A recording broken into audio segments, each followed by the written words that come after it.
Recently, Hurricane Helene came through here, Asheville. It was a blackout, the whole town, for days. No cell service. So it was crazy. Suddenly, there's no way to communicate besides face to face. During this time, there was no way you weren't a little bit like, damn, this is crazy. How many cans of beans do I have? This happened 2 different times. The first time, it was right behind my house. I've seen this dude walking around. He lives in the neighborhood somewhere. I was walking around the corner and suddenly I'm looking at him.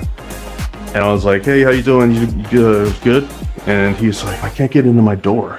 And so he's explaining to me as we're walking to his house that he keeps his door closed with a butter knife. I don't know what he was talking about. From the very start, this was seeming pretty strange to me. And then at some point he starts talking about the presence that's in his house, that he's been documenting it. He takes a pad out of his pocket. He never called it a ghost. I don't know. I guess he was still scientifically trying to figure out what this was. He didn't want to go that far. He's just like a dude that is convinced that something's going on in his apartment. And I kind of feel bad for him because he's probably really frightened, you know? But the thing is that I'm not the Ghostbusters. So he's got to call the Ghostbusters. And I almost told him that, but I didn't, because he's a grown man. I didn't want to like mansplain to him, hey, you know what you do in this situation? You know who you're going to call.